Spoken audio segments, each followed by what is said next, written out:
You don't know what your town is going to be like, you don't know what your living arrangements are going to be like, and just that first clinical year of study is really different to the years that come before. Dr. Kristy is the current academic lead and the deputy director of the RCS here at Untitled. What other kind of skills and qualities do you look at when picking candidates? You don't think there's something that, we want to hear. It's not for everyone. It really is tricky. And what worked for you, while you're in first and second year isn't necessarily going to work study-wise. It might not be that, you want to, be a rural GP for the rest of your life. We don't expect you to come to the rural clinic school and be a final product. But also don't be scared to say, actually, I don't know. When you look at candidates and you assign them to places where you believe they'll most thrive, how do you go about that process?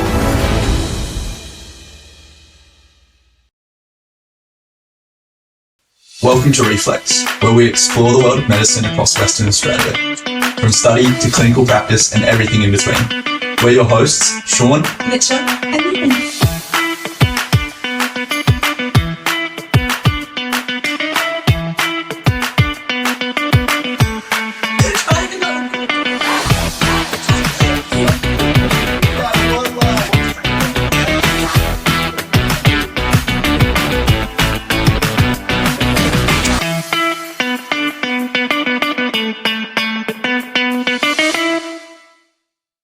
So today we're joined by our minute guest, Dr. Kristy Freeman.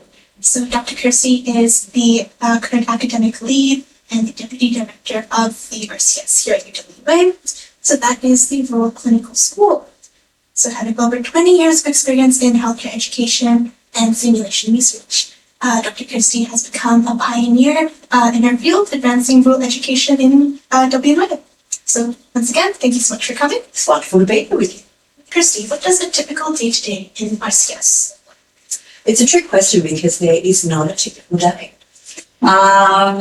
So when a student comes to the Rural Clinical School, they have the privilege of being allocated to around 15 towns across the state. So as you can imagine, each town, each clinical community is really different. And so each student will actually have a different day. So there is no typical day in RCS.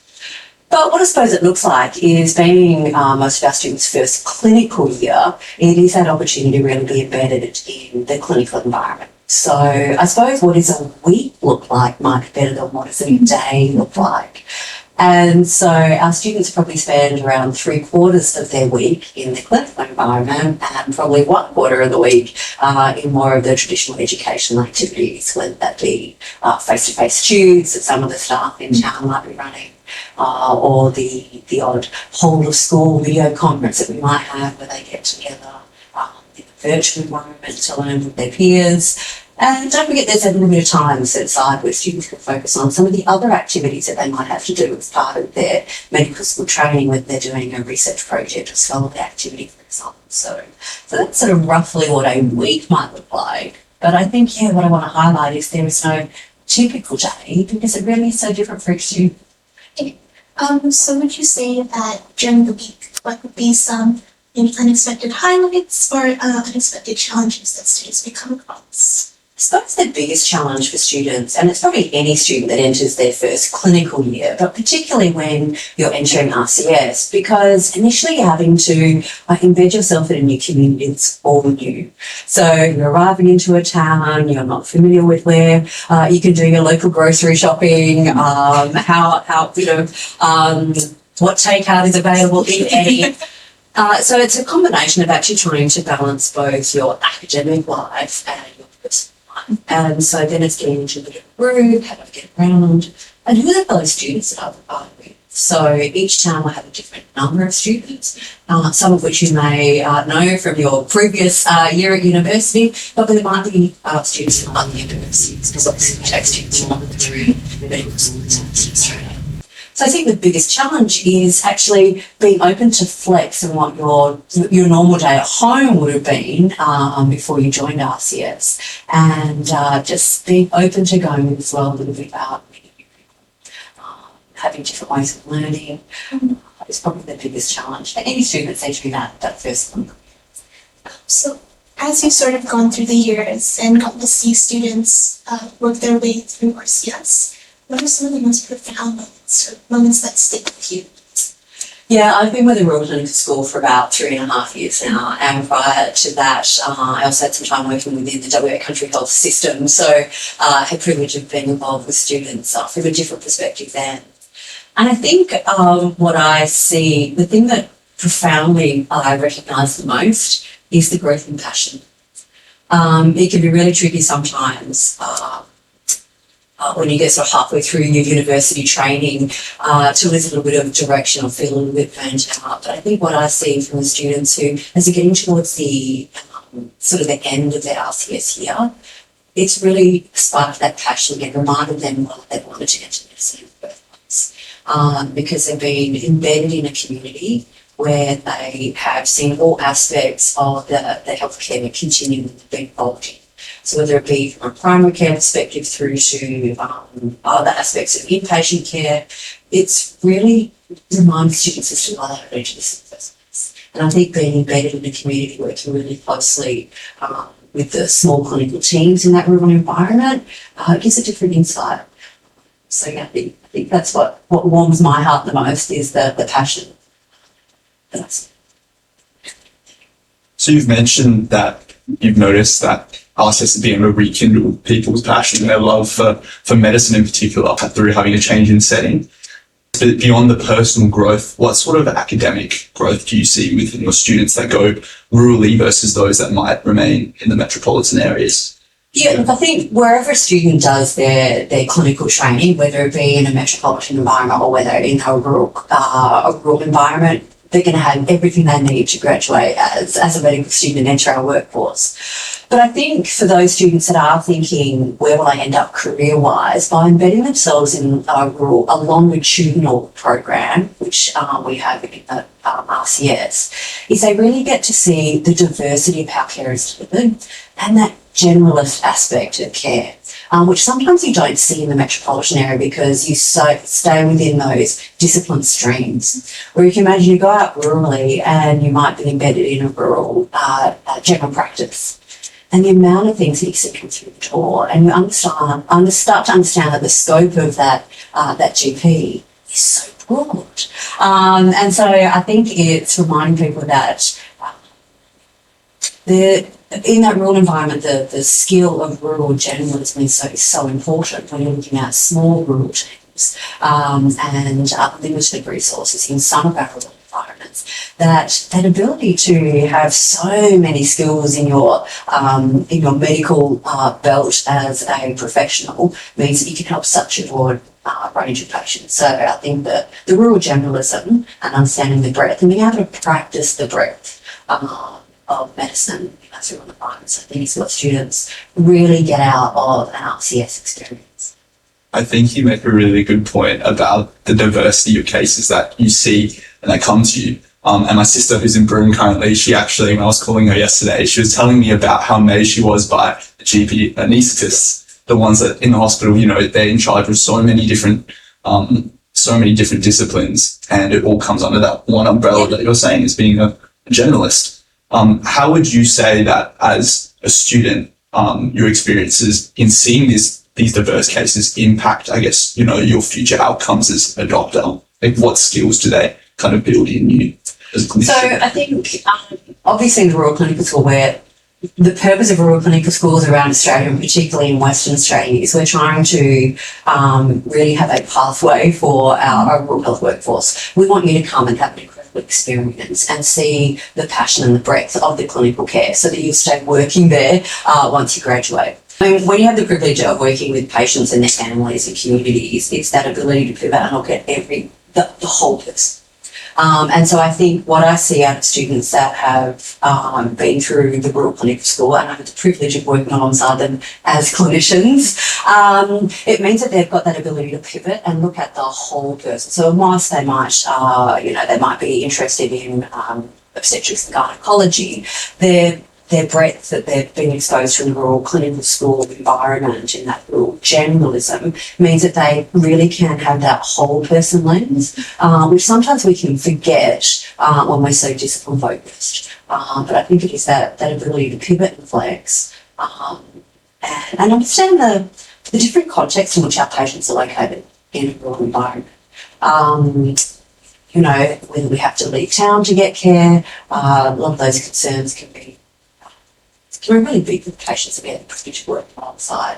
So I think students that have had an RCS experience, even if they eventually return to Metro and work as metropolitan-based clinicians, what I find is that they have such an appreciation of, one, the rural teams that are out there caring for the patients in community. But if the patients have to come to Metro to receive care for a short period of time, they understand where they've come from. And they also understand where they're going back to, so they can support the patient to successfully go back to community.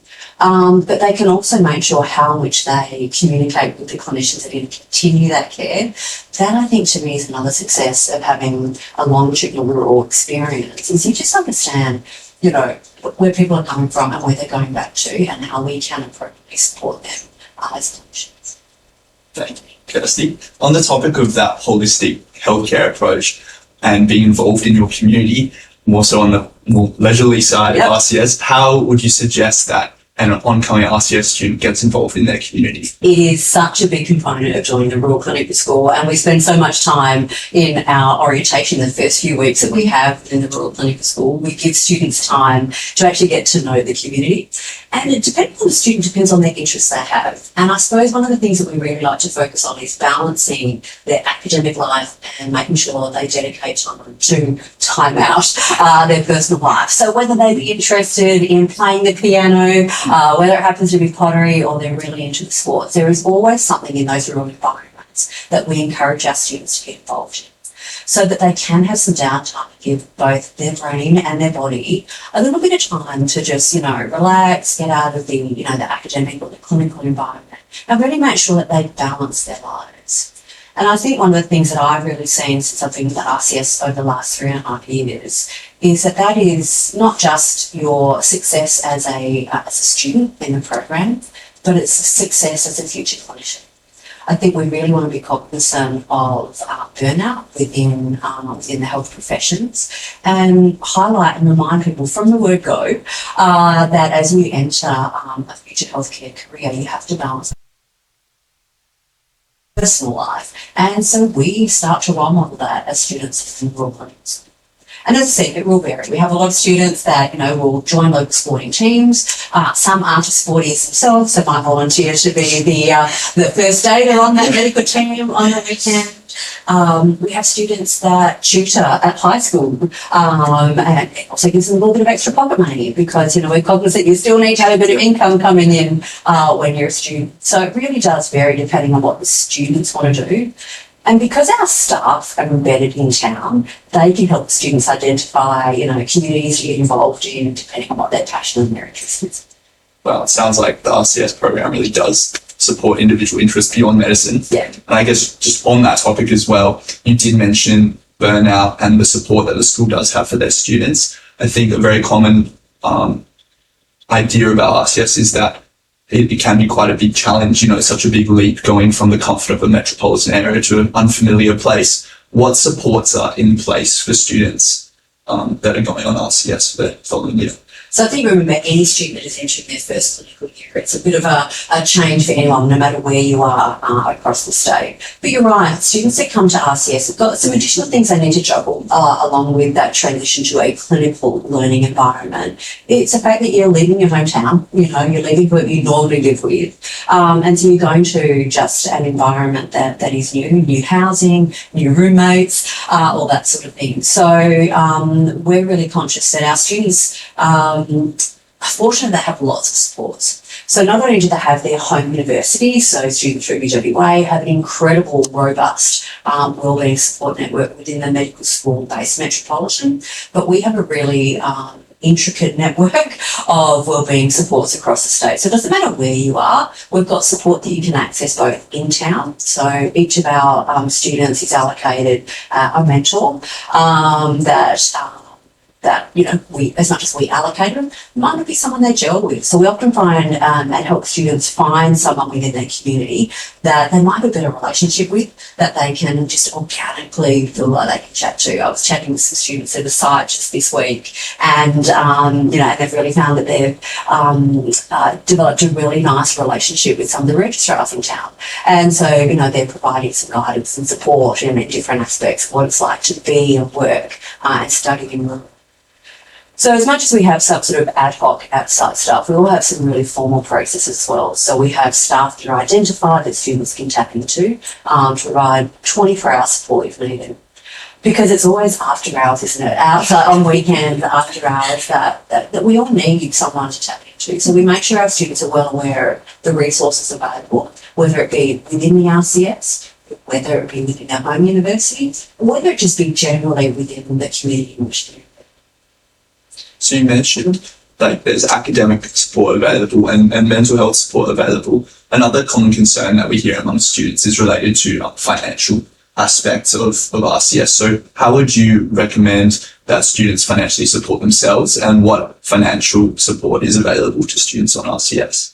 Yeah, so we're really fortunate. We acknowledge that when students come to the rural clinic, that penultimate year program, so their first clinical year, that they're in town for a very short period of time. So we make sure we provide housing for them. So that's a component there. And we support students in getting, depending on where they're going, making sure if they've got a car, we can get the car to site and working with them to take not all of your belongings, but a number of your belongings to make sure that you have what you need. Yeah, so we'll work with you to get that to site, and the same when you leave RCS and come seamlessly back into Metro for your final year, we'll make sure we get that stuff back to site for you as well.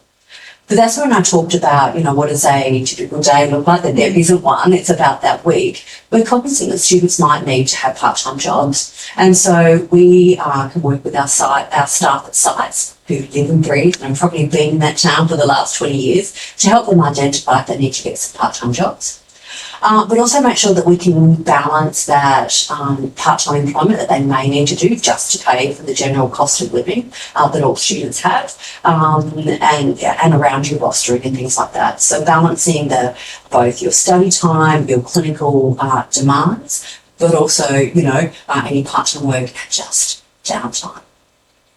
All universities have a process where students can apply for sort of hardship bursaries. So as the year progresses, we make sure that students are aware if your situation changes, you're struggling and things like that, we make sure they know what is RCS specific bursaries that they might be able to access to, as well as their home university supports. You did mention that UWA has some very deep roots within these communities. How would you compare the lifestyle experience for a student going to a larger site versus a smaller site?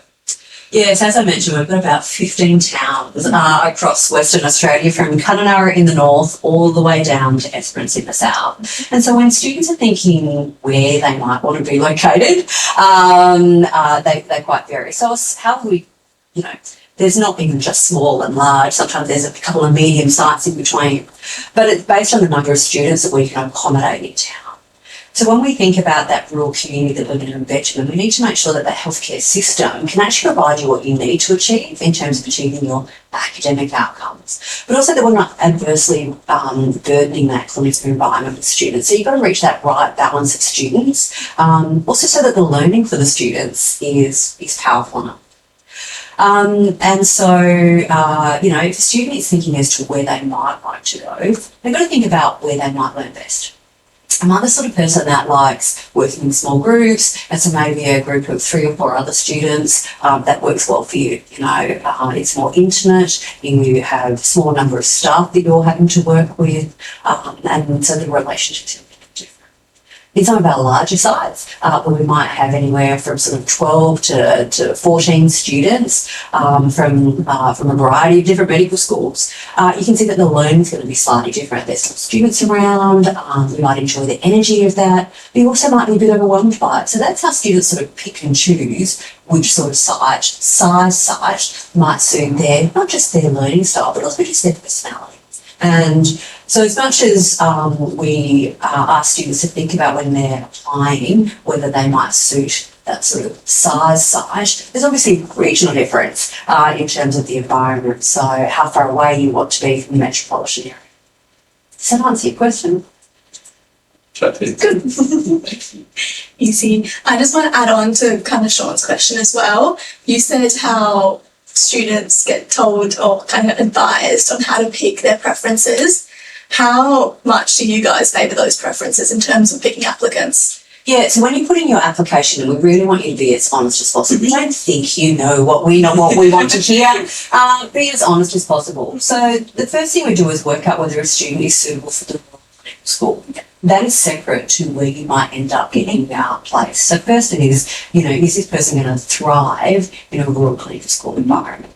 And then we ask the students to preference where they think they might thrive best. So whether it's small site, large site, whether it's sort of north, south, the students get to look at that. And the students, we also ask them, for them actually more important, actually, I want to be with Sean. Sean and I work really well together. So we don't care what site we go to, but our preference is being placed with one of your colleagues. So they're the things that we look at. So some students turn around and say, you know what, I'm from town X, I don't want to go back there because mum and dad are still there. And so we take that into account. There's some intricacies around, living and studying, particularly if your family members are healthcare professionals themselves in those small rural towns. So sometimes students say, I really prefer not to go to this site because of this reason. So that's sort of, we look at that in terms of how we prioritise where students can go. You mentioned that during the process you match or you look at candidates and you assign them to places where you believe they'll most thrive, or you ask yourselves whether these candidates will be suitable. How do you go about that process? Yeah, so so obviously students will fill in an application form that we receive online. There'll be various questions you need to work your way through.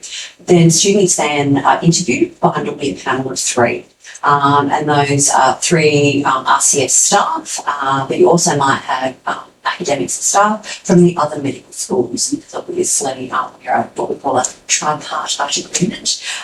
So we might have one of the metropolitan academics from UWA on that interview panel. And so the interview panel will listen to your responses, and all of a sudden we get a feel for something you've said about how you learn or whatever it may be, and you think, I think Sean might thrive in this sort of environment. And once again, you might have written on your application, I really would preference, either this region, this town, or going with a colleague, and we look at that. And so after we get through all of the interviews, all of the applications, then we look at all the wonderful students that we've had apply. We're pretty oversubscribed. It is competitive, but don't be concerned, you've got to throw your hand in the ring. And then we work out as to, how many students we have, how many students we can take in different sites, and we try and match them up. Yeah, perfect. Thank you. And I guess students like us, like Sean's MD2, so she and I'm MD1, and we are looking forward to hopefully going into RCS. What kind of steps can we take in this next year or two? So I suppose once again, when we think about what the reason for rural clinical schools existing is that we want to make sure that we're providing a pathway for medical students to be exposed to rural practice in the hope that they might have a rural career and they contribute to communities. So how can you prepare yourself to work out whether RCS is something that's going to work for you? So getting involved in any of your rural clubs within your university is really important. You get some exposure, have some understanding. There might be some rural immersions or workshops and stuff that whether Rural Health West, for example, might run, where you get to be hands-on and be alongside some other rural clinicians and other students that are working. So it's really just finding out, and it's tapping into those students that therefore are in those years above you who might have done some short-term places. So obviously in farm here at UWA, students go out to a rural generalist term, finding out from them what was it like, what the challenges that they themselves experience. You have to remember, I'm not a student anymore. I see things differently. So reach out to those students and find out what challenges they faced and what they really found that were the benefits of those particular sites and things and why you might. Because it's not for everyone. It really is tricky. So you can imagine as the year progresses and your academic workload increases, you might feel some homesickness, and things like that. So it's working out, have I got enough skills to grow and build and thrive in an RCS environment, or am I better off staying Metro because it's just so many things going on for me this year that maybe I should continue studying where I've got all those other supports around me. So it really varies. Yeah, perfect. In your response, you mentioned the kind of experiences students can get before they apply for RCS potentially. What other kind of skills and qualities do you look at when picking candidates? Well, if I reflect on the students that I've had the privilege of working alongside, those students that really thrive within the rural clinical school have that ability to flex and adapt. As I said, you don't know what your town is going to be like, you don't know what your living arrangements are going to be like, and just that first clinical year of study is really different to the years that have come before. So it's students that are open and flexible to changing the ways they learn, really open to developing new skills. And when I think about the students that, make their way through their RCS year and then graduate, one of the skills that I've really seen that they've grown is that ability to reflect. They are such reflective practitioners, which is just lovely. So I suppose, knowing who you are, but being open to growing. We don't expect you to come to the rural clinical school and be a final product. We would have anything to achieve. So I think it's, students that are really willing to come with us on a journey, prepared to develop their clinical experience. Professionals is probably really important no matter where you are within our health system ecosystem. Just as I said, for me, it's about those students that are open to learning in different ways, because it does mean you have to pivot and change. And what worked for you, while you were in first and second year, isn't necessarily going to work study-wise. The thing that's different about RCS is that we're a longitudinal program. So if you can think about the difference between students that might stay in a metro environment, they have a rostered program of experiencing those disciplines. So you might do, 5 weeks of paediatrics and then another 6 weeks of obs and gynae, and then go and do some psychiatry. You can go to some of our towns where actually you're just going to look after whatever comes through the door. So you can see how that might change a student's ability to learn, because you can't plan ahead for that paediatric group that comes in this afternoon. And it does mess with your learning because you haven't covered that lecture. So it means you have to be prepared to pivot and be courageous enough to go, ooh, I don't really have all the underlying knowledge I want at this point in time to look after this patient presentation. But we know that, we can't plan ahead. So it's that ability to go with what's going to come through the door today, because that is real practice. Yeah, easy. And just to kind of add on to that, for those students wanting to go into RCS, what would make them the best candidate to apply? Yeah, so I think reflect on why you want to come. I think having an idea as to why students want to come to RCS and how that fits into their future. What is it that they think will RCS bring to their studies? And be honest about that. As we said, it might not be that, you want to, be a rural GP for the rest of your life, but also don't be scared to say, actually, I don't know. I've never been rural and this might be your only opportunity. So I suppose what we appreciate from our students is just genuine honesty. Don't think there's something that, we want to hear. What we want to hear is what you genuinely think. So think about your application in terms of why is it that you think RCS will contribute positively to your medical training, and how does it fit in to your future career progression?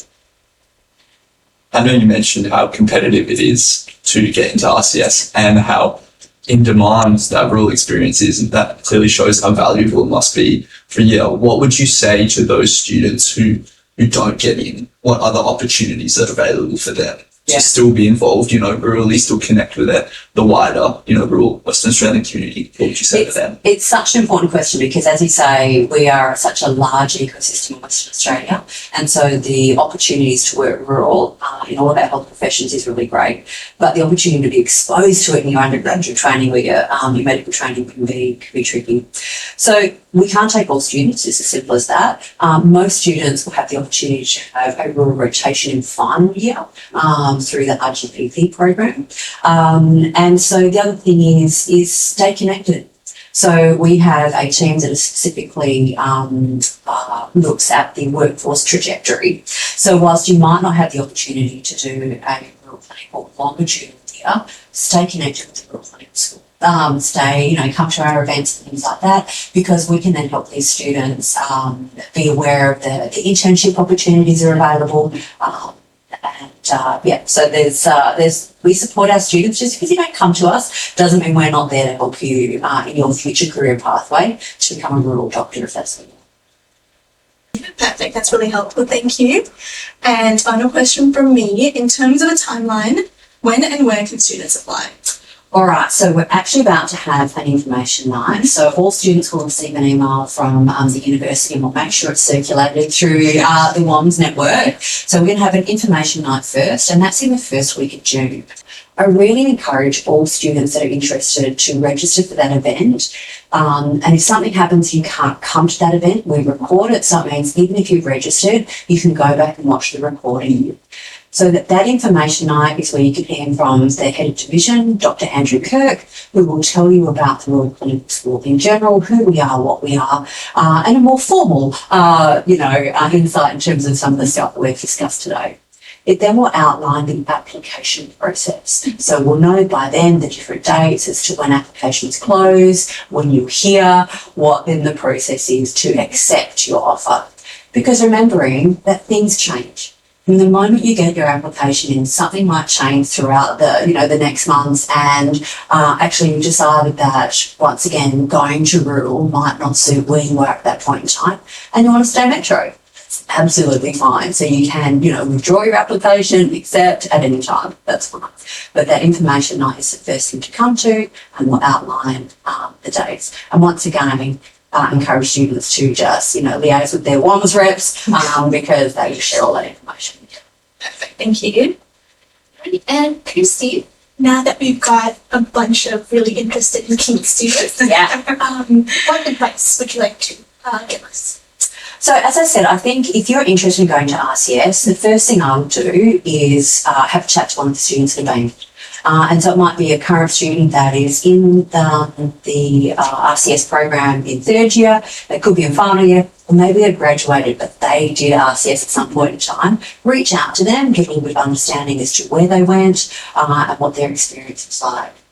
I suppose I encourage students not to think and have their heart set on one particular locations. There are 15 towns on offer, and from those towns sometimes you go out further into the regions. So keep your options open around where you might want to go.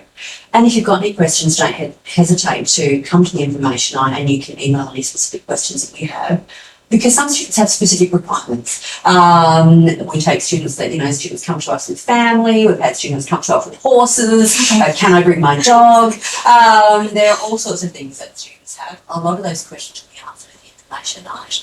But yeah, talk to your previous students and find out what it's like for them. And just figure out how does this fit in to your trajectory as a future doctor. Thanks so much. And with that, that's the end of our first episode. Thanks for the chat. Hopefully we found that pretty streamlined. It's almost like you've done this before. Go press stop. Are you happy with us? We've recorded. And then we can make some silly jokes while the mic's off.